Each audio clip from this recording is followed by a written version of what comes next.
Hey Postables, you're listening to Deliver Me a Podcast, brought to you by Kaycee, Jess, and Cammie.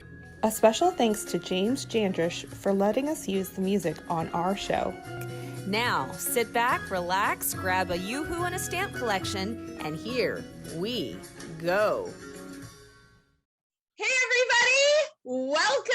We are so excited to bring you this special bonus episode recapping my grown-up Christmas list. My grown-up Christmas list. I am joined by my lovely co-host, Kaycee. Hello and Merry Christmas in July, everybody.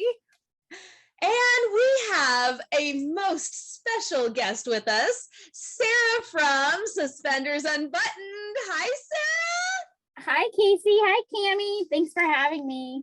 We are so excited to have you. We've been talking about doing something together since Rama Drama. So much longer than Rama Drama. Yeah, very true. Yeah. We have been talking like, oh, we got to get together. It's just, things are crazy, y'all. Always crazy. Always crazy. Okay, So first things first, Kaycee, hold up your headgear. Kaycee and our stuff is green, so it's not showing up with our backgrounds. Does it show up? It wouldn't do very much good, but Sarah has an absolutely adorable pair of antlers. Are they antlers? Yep, they're antlers. Yep, that we just think are precious. So we wanted to show that we were prepared, but it just didn't work. I at least have Luke's truck on my shirt. We'll just call it Luke's truck from now on. I think so. I've got red and green. I've got my Santa earrings for him being good old Saint Nick. See, we're already just like vibing with the movie. Okay, so first things first, I have a list that I made. I can just hear everybody going, of course you did. There's always one with a list. I did check it twice, actually, Kaycee, because I watched the movie twice. So, Very good. So callbacks to When Calls the Heart, because we all know that Kevin and Kayla are both on When Calls the Heart, and they are kind of a darling movie / Hallmark / anything couple right now, aren't they? They're very much a power couple in the industry. So, but I noticed several callbacks to When Calls the Heart involving one of the two of them. So what were some of the things that you guys noticed, or do you want me to just read off my list and see what? Well, I'll say this. I actually think this was very unintentional, because when it was written, it wasn't written for Kevin and Kayla specifically. Yeah, it was just written, and then they got the parts, right? So I think that it wasn't planned, but of course, as viewers of the show and stuff, we're going to pick up on any kind of connection. Of course. Yeah. So I just wanted to start off by saying I don't think it was intentional. Yes, it was just very ironic. Yes. Very ironic. Yeah. Okay. I think there's one line that sticks out specifically. Oh, gee, what would that one line be? Well, Luke asks Taylor to take a walk with him. Just as some other person did on some other show. It is a darn good thing that he said, do you want to take a walk with me? Because if it had been take a walk with me, I may have, I don't know. That line's a little sacred to me. You would have turned into the unhooked Hardy? Is that what you're saying? The unhooked Hardy. No, because I love the movie, so I was okay with it, so. It was different, but the essence was the same. Mm-hmm. Yes, indeed. Yeah. Okay, yes, that is on my list. Number 2, his name is Luke. And there was a Nathan. That's on my list too. Yep. That I just thought that was hysterical. And then, Sarah, per the title of your podcast, what did we see? Wait, what? Per the title of your podcast, what did we see? Well, okay. We did talk about this. We definitely got the unbuttoned Santa in the suspenders, and we would just love to think that that was it. A shout out to, the fandom. And we did ask Andrew about that yesterday, and he said, I'm sure Kevin knew what he was doing. So it was in the script, and this was a very important scene in the script too. Like, it has not changed. Like, it was one that they really wanted to keep in. So whether or not Kevin decided to play up that unbuttoning suspenders and putting up and just running his fingers up his suspenders. Yeah, but that was fun. We were like, we're staying on brand. Kevin stays on brand. Listen, Kevin McGarry, because you love our podcast and you listen to us all the time. 100%. It's now an expectation that you always unbutton and play with suspenders. Expectation now. Always in suspenders. Always. Put it in his contract. All right, final one. And this, I know it was completely unintentional, but I mean, I just found it funny. Taylor's last name is Nichols. Yeah. Mm-hmm. And the whole nickels and dimes and Mr. Nichols and all of that. I was like, Shout out to Fiona. Had to be a shout out to Fiona, but I mean, completely unintentional probably, because the names were written before they were cast. But yeah, it was just fun. I was like, oh, Nichols. Cute. Yeah, I love that. I love that we can, even if it was, maybe there were intentional things, but even if it was 100% unintentional, it's really fun to be able to connect it to something else. Yeah. Characters we love. Yeah. All right. So one thing that we have found out since we first viewed this movie is that it was in fact an acquisition. So that I know that there was a lot of tweeting around the world, the tweets heard around the world about things like the Hallmark kissing rule was smashed. I mean, they broke some records, because I thought Signed, Sealed, The Vows had a lot of kissing. I think it had 4. Something like that. And this one had what, 6? I think 5, 6, maybe even 7. But I mean, like, each kiss might have like multiple. A lot more than so you kind of can't figure out how to count them. So in general, there was about 6 times, occurrences when a kiss occurred. Lots of occurrences, of course. 6 makeout sessions. So that kind of explains a lot for several things. That it was actually an acquisition. We just assumed it was a Hallmark project because it was Kevin and Kayla, and it was shown on the Hallmark Channel. But I will say I do believe that this was a beautiful acquisition, and bravo to Hallmark for acquiring. Yeah, I think they did right. Yeah. Yes, indeed. Oh. So imagine if that had gotten picked up by another network and it wasn't on Hallmark. Like, it would just be a shame. Yeah. Yeah.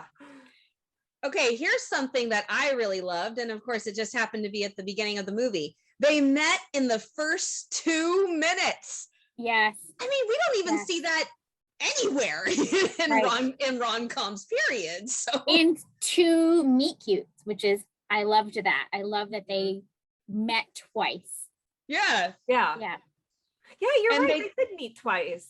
Yeah. And they keep they did meet twice, but they kept on coming together after a long time apart. So it was actually several meet cutes. Yes. Right. Because then the following year they run into each other at the store. Mm-hmm. Right. Yep. And then that's when we finally kind of start something. Mm-hmm. Yeah. When the relationship hits takeoff. Right. And that's not a normal format either, right? I love that it was different. Mm-hmm. It wasn't a question of will they, won't they. It was a question of when will they. When will they? Yeah, yes. we got one couple on this journey, which I found very heartfelt and very beautiful. Yeah. It was really a journey for this couple. As opposed to a lot of other like Christmas romantic rom-com movies where it's just like, it's a story, it's right. just like one section in time that spans like 2 weeks, a month, maybe. Right. But this one was really a journey. Yes. A journey for this couple. And so yes. It was and it just starts right away. There's no no wasting time. Emotional journey just starts like right away, right when we meet Taylor. Yeah. And it's funny that you guys would say that, because the line that stood out the most to me, which I think is kind of a theme of this movie, and they even say it, is the most important part of Christmas is taking the time to savor it. Yeah. That, and not all gifts come with bows. Yeah. It's just, and it took me until the second time watching to hear this, because the first time I was watching with my 8-year-old, which I love her to death, but she just and she's asking me all these questions, and I said, honey, I've never seen this movie, so let me watch. Yeah. And it will answer your question. So yeah. But the fact that he said that to her on that Christmas Eve when they had first met, and then a year later she uses it in her article. Oh, that's beautiful. I agree. Like the callback to her from her article to their first conversation, right? Yeah. I love that he kept up with her without her even realizing it. He Googled her, went down a rabbit hole. Yeah. I mean, you would, right? Yeah. Who wouldn't? I love it. I know. She said, I feel so exposed. I'm like, I don't know, honey. I think you should feel pretty flattered. Yeah. You can Google me. Okay. Anytime.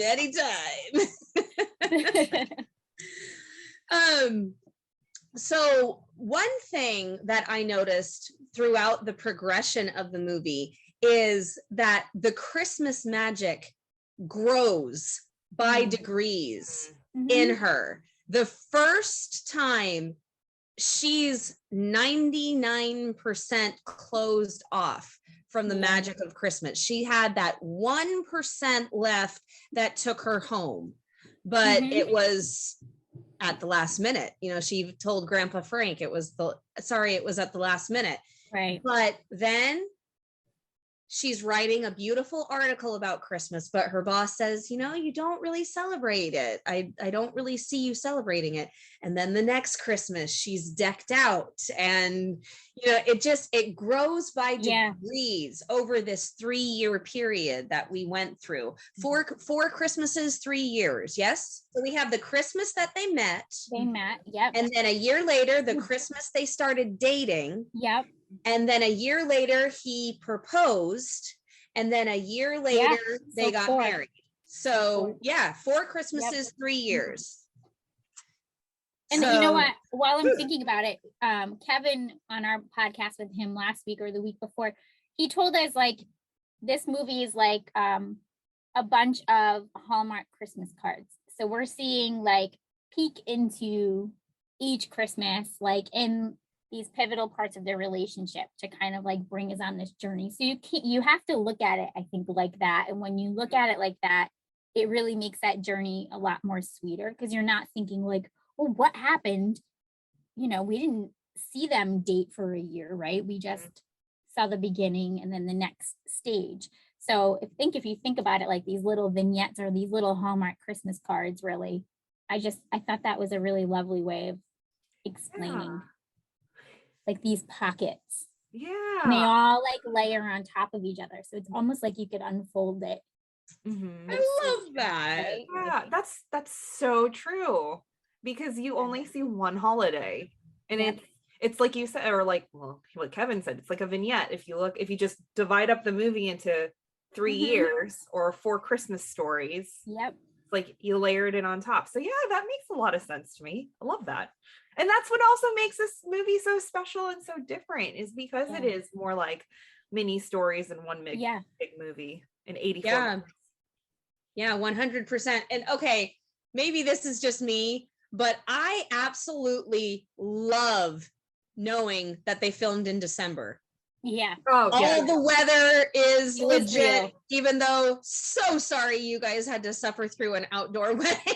They were cold. They were cold, Uh-huh. and you could tell. You and can it tell. was Yeah, refreshing. Kevin's mouth is like, he's trying so hard to hold it in, but there's only so much you can do when you have no coat on and only a thin military uniform. And then can we talk Kayla?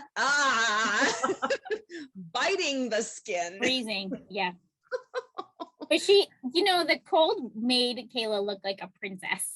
Like an ice had these queen or rosy something like cheeks. that. Yeah. She looked beautiful. She looked fantastic. Yeah. But it made it more Christmassy for me. Yes. That the coats weren't fake, they weren't sweating and their hair off when they needed to take off the coats the second they called cut, Right. Yeah. And all of the Christmas decorations were already put up because it was December. I loved it. Yeah, they called it kind of like it was like a never ending set. Like Andrew, the director, he also did camera work. So he could actually film like past their scene because it was already set up for Christmas. So it just made it like that much more magical. Yeah. And I loved that. Yeah. Yeah. And the cinematography too, they didn't have to do a lot of editing because the one thing that always, this is a nitpick, admittedly, but one thing that always drives me nuts is when they layer the winter filter on a movie and you're like, and it's too bright. We can still tell, it's summer, but this one was very authentic. And I love the cinematography in this movie. It was we talked a lot about that. I know, I'm sorry I keep talking about my podcast, but we just talked. No, go ahead. We want people to go and listen to this podcast, so you go right ahead. We talked to multiple people involved in this film, so I feel really invested in it. But we talked to Andrew Simic for the second time last night, and he talked a lot about the shots and that what he was able to do, and a little bit about the editing process, and how he'll deliver a cut and then the editors will like sometimes use different shots or edit it a little different than his vision. But overall, I just think he did some pretty brilliant camera work, and it really felt like a real movie, right? Like it felt like a Christmas movie you would have gone to see in the theater. Yeah. When we used to do that. Back in the day, when they made those Christmas movies. Yeah, exactly. But it felt like that feeling was there. It didn't feel like a cookie cutter movie of the week, Christmas movie sort of thing, right? That you see on we love them. Obviously, we all have podcasts related to that. Right. It felt different. And I think it had a lot to do with how he filmed it. I agree. I absolutely agree. 100%. All right. So let's talk about that second meet cute, because I thought it was precious. Yeah. We've already talked about the Googling and the going down the rabbit hole, but I found that really fun for two reasons. Number one, she said, I don't think he'll even remember me. Ha, ha, ha. Okay. So you're talking about when the second year. Yeah. I'm talking about the store. Yes. Yeah. And you know what I loved about that? Did you catch that she heard his voice and she stopped? And then she looked up oh. Like she remembered his voice. Yeah, which is totally, Mm-hmm. she's totally into him, even if she didn't want to admit it. And I think it was more than just, thinking he was good looking. I think their conversation was very meaningful. Yeah, he touched her. Yeah, I mean, it was a deep conversation for a meet cute, if you really think about it. She is kind of holding a lot in, but she's also kind of slowly releasing some of that, some of those feelings, some of those burdens off on, a stranger. And sometimes it is easier to share your heart with a stranger than it is with somebody close to you. Yes. And so they've had that connection immediately. And so, yeah. When she was unburdening all that stuff on him, that instead of just going, well, Merry Christmas, you know, he has that kind of awkward moment, and then, mind if I sit down? Yeah. And, you know, that didn't scare him away in the slightest. Right. And so, yeah, bringing all that back together. And then, I don't know, I loved that, you know, she uses his line from last year, the best gifts don't have bows. Yeah. And then she says a line about all the odors in the air. 1,000 odors fill the air. She uses that in her article, and then he says it to his parents. So just going back to the meet cute. So yeah, immediately she stands up. Oh, I know that voice, and then turns around. Hi. And he remembers her. That was a cute scene. I really enjoyed Grandpa Frank in the scene too. He's totally shipping them. Oh, yeah. He's totally shipping them. Yeah. Like, oh, go out on your little date. It's not a date. Well, it could be. That line was just precious. Like, okay, guys got game. You know? Yeah. I love like all these little bits of humor we're getting into this very emotional film, right? Like, the Andrew Simic, the director, described it. One of his words was melancholy, and it really is, right? Because it's an emotional film, and you're on this journey that's hard. But all these little tiny bits of humor thrown in there, I loved that. I appreciated. It wasn't overdone, but like, you know, you get some giggles, right? Yeah, I agree. I know there are a lot of people who are like, well, this should have been on Hallmark Movies and Mysteries. I'm like, nobody died, guys. Like, nobody died. Sure, it's a little more somber, and it's not your typical ha slapstick humor Hallmark Christmas movie. But like, isn't that what we all want? We want something that's not angsty. This didn't have angst. It wasn't. There was no angst. Yeah. There's no angst. There's no miscommunication on like, oh, I overheard this person talking to their ex, and oh no, they're gonna get back together. Right. Like, yeah. There was a lot of, there were a lot of sombering moments in this because one, it is a military Christmas movie. Like, we're not going to be going. Who's going to be lighthearted about the military? Right. Nobody. Exactly. Right. And the other part of that is like the title itself, My Grown Up Christmas List. It's not exactly rocking around the Christmas tree. Right. And so like the expectations, I think, sure, would it have fit better for Hallmark Movies and Mysteries? Maybe, but at the same time, like, this is what I've always loved about the Hallmark Channel movies, the old school ones from like 2012, 2013, 2014. Yes. They were a little deeper. They were heartwarming. They pulled on your heartstrings. Nobody had to die in order for you to be like, oh my goodness, I'm just crying and I'm so sad. It was, you know, you still feel all the emotions and the warmth and the moments and the laughing and the giggles and stuff. So that's one thing I really appreciated about this movie is like, nobody had to die to make it a heartwarming movie.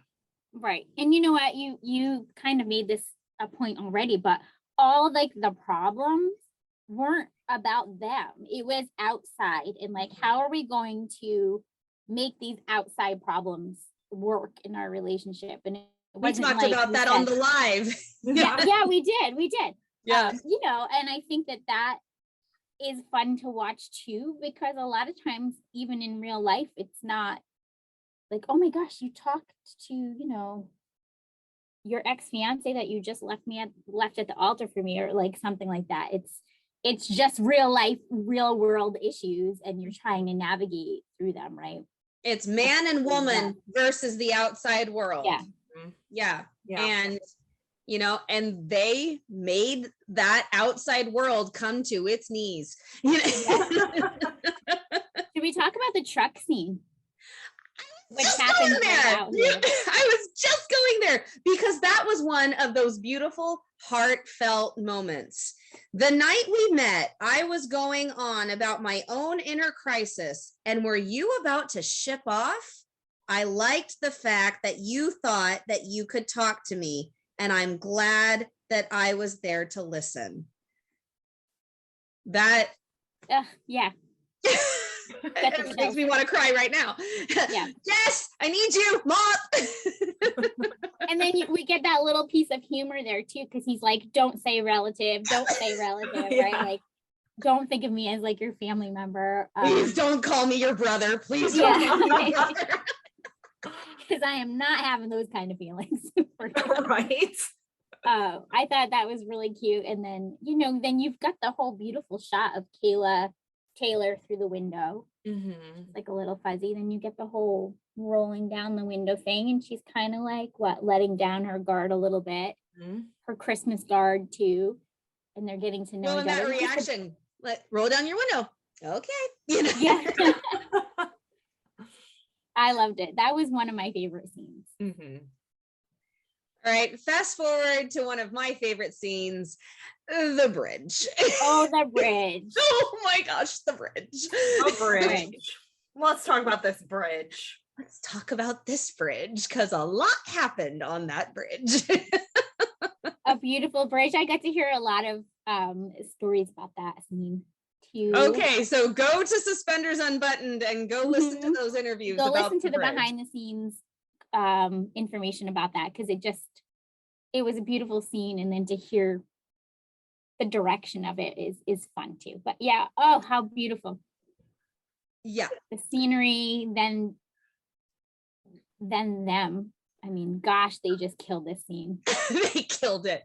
One of my favorite parts was that he was treading very, very lightly, but there were no bones about the fact that he liked her and he was attracted to her and he wanted to be with her. He was treading lightly, said, maybe I'm reading too much into this, but because right before this happened, Taylor grabs his hand.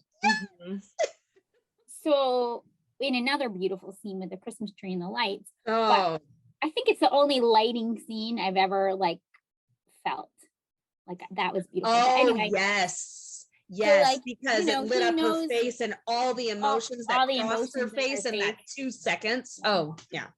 So we get our traditional Christmas tree lighting, but it's in a very different way. But so now you know that Luke knows Taylor must like him too, because she grabs his hand, right? So now all these emotions, and then they go for this beautiful walk. And take it from here, Cammie. So here's the thing that I noticed in that tree lighting scene. His eyes, when they just kind of well up when he realizes the fact that he's gonna have to leave this beautiful woman that he's re-met and stuff. And I was like, oh, the emotions I'm feeling. And he's so torn, right? He feels so torn, I feel these things and she clearly feels something, but I'm leaving. Do I approach this with her, or do I let it go? You can see that tearing away. Yeah. Kevin and Kayla are really good at acting with their eyes. I've said this about Kevin for a long time, where I'm like, oh, he was eye acting, because we have a thing with the eye acting. Yeah. So you go right ahead. I've been a big fan of Kevin because of that. I feel in all of his movies, even When Calls the Heart, so good at it. But it was so fun to see Kayla shine too, in her face, just all the emotions that all at once. It just got me. Yeah.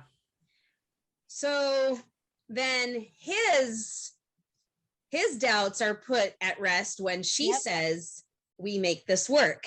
Yeah. But he's still treading carefully. He's ecstatic. Yeah. But he's still treading carefully. Oh gosh. Oh, okay. He steps closer. Get the fan, get the oxygen tank.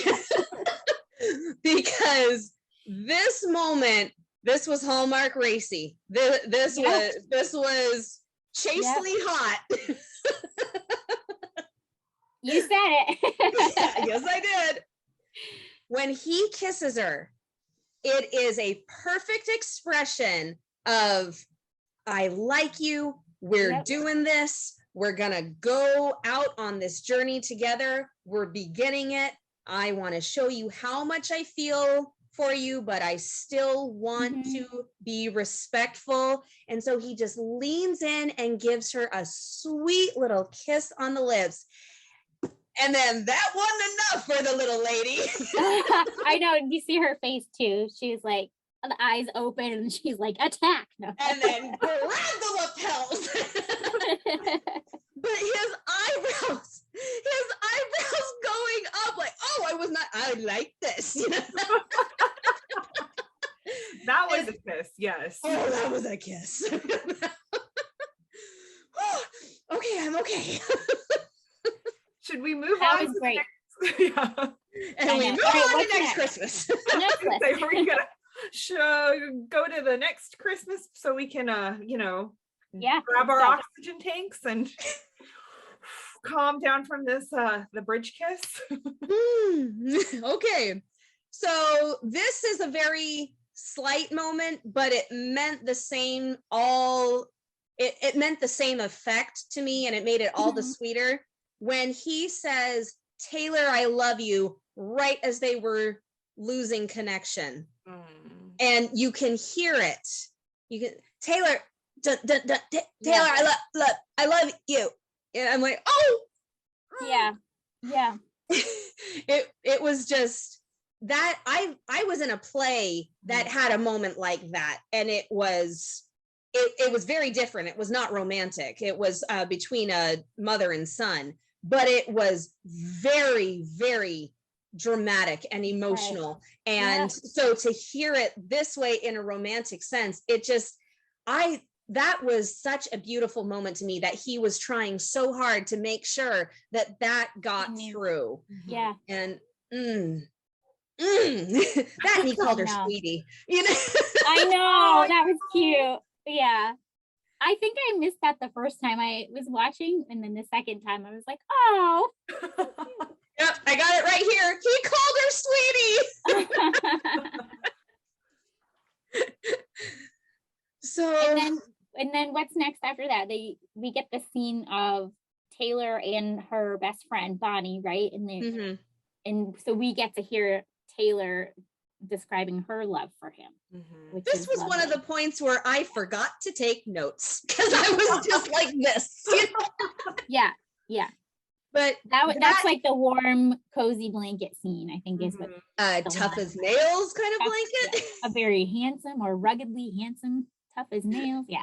Cute. Oh man. And even from thousands of miles away, he makes me feel safe.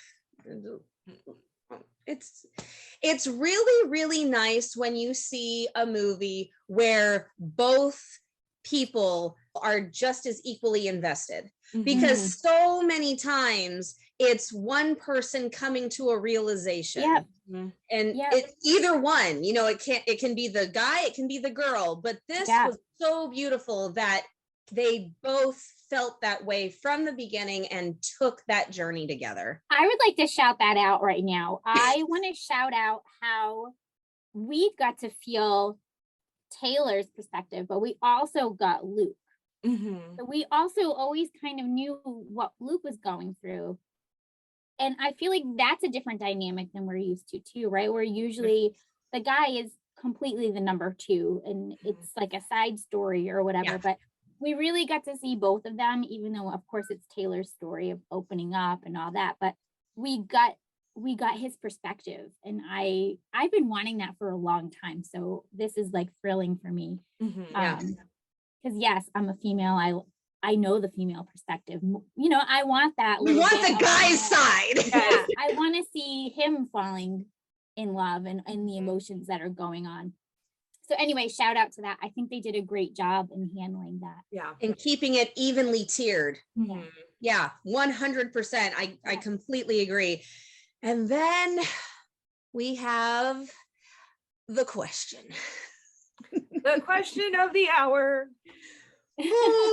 Okay, so I know that to some people this proposal was a little strange because it was over the screen, but I mean, my argument is he didn't know when he was going to get home. Yeah.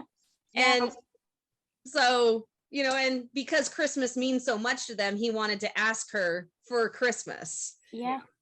So, I mean, hot take.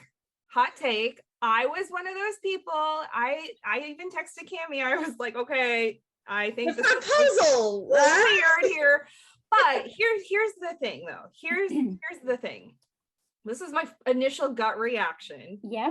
And part of it too is I was craving more of Luke and Taylor together. Yes. And I think that's why I had the initial reaction that I did, because I was like, well, couldn't he have just waited a week to come back? Couldn't he have just, I know. Because again, I mean, could you imagine how beautiful it would have been if they were together? yeah. oh gosh. Exactly. And I think because I'm thinking, you know, it's a Hallmark Christmas movie. He's gonna pop out of the screen. He's gonna turn around. She's gonna turn around. He's gonna oh, this disconnection. Oh yeah. Yeah. You know, I think I was, because it's a Hallmark movie and because these movies are typically predictable, I think I was personally hoping he was just going to show up and then it was just a beautiful moment and then they'd have another fantastic kiss. And then when it didn't happen, it was almost like a letdown for me. Yeah. And initially. I can see that. But again, I think the writing and the acting, I think they did their job in making me want more of them. And they definitely achieved that. Going back and watching it again, I was like, okay, this makes sense because again, military movie, you never know what's going to happen. You never know. Are they going to come home? That's always a question. Right. You know, when will they come home? That's also a question. Like, I know somebody who postponed their wedding 3 times because of the military. Mm-hmm. And then they finally just got married really fast. Like, right. Yeah. Right. What can you do about it? So, you know, if you take all these different aspects and you look at it from that lens, the proposal that they did through Zoom or Skype or whatever, I mean, it makes sense. And she had her grandfather there and she had his parents there who she had grown really close to. And I mean, and they were able to be a part of it and make it so special for her. And also the fact that, you know, she knows that he loves Christmas. And so that's another layer to it too. Like the moment, you know, the moment's over after December 25th. Right. You could pretend all you want that it's Christmas the next week, but it's just not going to have the same effect, especially for somebody who is so much a Christmas holic. Right. And also we know that there's like this underlying theme of enjoying the moments that you have and not letting time, you know, pass kind of thing. So I think it goes exactly what you're saying. Like my plan was to propose this Christmas. I'm going to miss this Christmas. I'm still going to propose. Right. Like, let's keep going in our relationship. So and the emotion on both of their faces. I mean, Taylor's over there breaking down, hardly being able to control herself, and he's going, yes. You said yes? Of course she said yes, Luke. Of course she was good. But his excitement, his double checking, like, yes, you said yes. That was precious. It was very sweet. Yes. And I will say the other debunk theory I would like to just shout out. Apparently I'm just, you know, debunking theories left. You're doing the debunking. So change your name, Kaycee Debunker Simpson. Yeah. Kaycee Debunker here. So one thing that a lot of people I've noticed online or whatever, they're saying, well, they weren't together at all. They had a long distance relationship. You can't fall in love long distance. Okay, here's one thing. And I think it's hard to understand if you've never had a long distance relationship of sorts. And I'm talking about a long distance relationship with maybe your significant other or with even a friend. Yeah. And one thing I was thinking of as I was thinking about some of these things with this movie, and like, yes, it was a little startling to me, like, oh, wow, they're getting engaged already. Whoa. But then I was thinking, okay, real life situation. So Cammie and I and our friend Jess, we have only been in the same room for 7 days in the last 2 years. And on 2 occasions. On 2 separate occasions. No, yeah, I think we can all agree that you can make real friendships and deep over Zoom friendships. and stuff. Right. Yeah. I mean, those two ladies are like some of my closest friends, like closer than people that I know in real life that I've known even longer.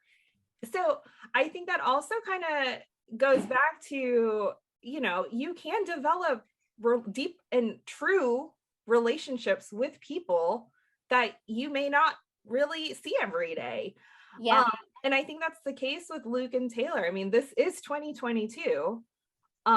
We have all the technology at our fingertips. Right. I mean, and even back then, World War II, World War I, you know, you hear the stories about the grandparents who fell in love over letters. Yeah, over letters and overseas during wartime. I mean, that's just something that, you know, I think we need to just kind of realize. Yeah, 100%. And I love you too. So let's skip ahead a little bit to my other favorite scene where there was no holding anything back. Dance with me. Oh. Yeah. That's my favorite scene. That's my top. I just fun fact is that's the only scene they filmed in this day, so they were allowed to really they really went at it. Right. The beautiful hand shots, like of her taking his hand with the ring. It was just, I felt that scene. You could see the emotion on both their faces, and it's like it was the perfect way to show them individually going through something and then going through it together. Like so good. Don't forget this. A little kiss on the head. Oh, so cute. I love those things. Yes. And I think this was the moment where I literally melted into a puddle and decided that I may never solidify into a human being again. Because holy cow, that was whoa. Sarah, you were 100% correct when you talked about you could see both of them going through that. And what he had said to her just before, it was harder for my dad to be away than it was for me to be without him. And so he's telling her that to help her understand that this was not something he wanted to do. He feels called to do it. And Adam is his best friend. He's not going to just sit there while he's in danger when he has the resources and the knowledge to rescue him. But then he has to show her how much she means to him. And he does by dancing with her and kissing her on the forehead and then kissing her for real. And it was just the most beautiful scene that I have seen. And I think I have already found my favorite Christmas movie of the year. Yeah, right. I mean, it's going to be hard to compete with this. And I'm not just saying that as, you know, somebody that also runs a fan account for Kevin McGarry. Like, this was a beautiful movie. Oh, 100%. Yeah. All the feels. And I think that this movie, it's just going to be it's a different kind of movie. Like, I don't know that there's anything to compare it to, like, you know, it's just different. The storytelling is different. The style is different. Everything about it is different. It's like on a different shelf. You know, it's its own category. You know, it's going to be in its own category. You know, I think that's okay. Oh, 100%. Yeah. I've said that a lot this episode, haven't I? All right. So let's skip really quick to the end because we've been going on a while here. And if we keep going, then we're really going to keep going. So, but she takes this uncertainty into her own hands on her own terms. Yes, it's probably not the most realistic thing, but it sure made for a great story in a fictional movie, right? Yes. Yeah. And just his utter shock. Taylor? Like, you are the last person that I expected to see here. Trust me, Luke, she was the last person I expected to see there too. So movie magic.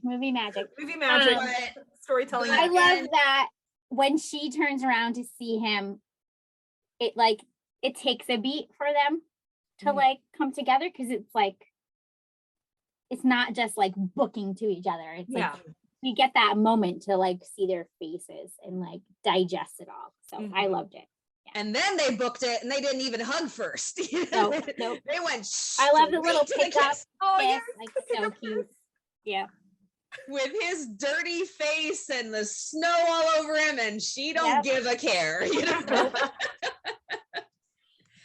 And then we have the outdoor wedding in the freezing cold. The ice wedding. I'm so sorry, you guys. And it was still beautiful. It was beautiful. Yes. It was beautiful. It's longer than we normally get for a wedding, don't you think? I think well, so. and all the vows.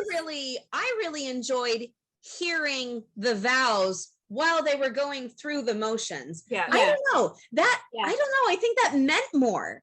Because it was, instead of background music, that was the background music.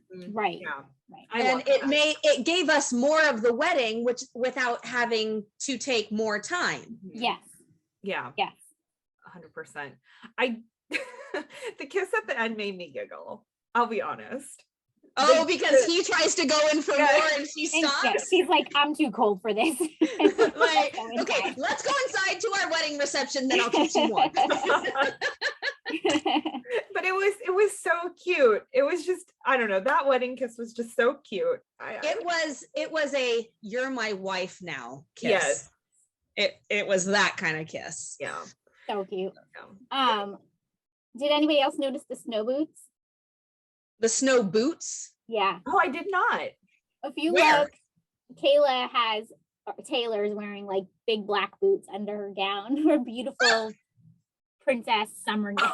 I did not. Yeah, that was not a winter wedding gown. Literally walking through snow, so like there's no other option there. Oh, 100%. We are not wearing ballet slippers in this snow. Not wearing stilettos. Nope. Yeah.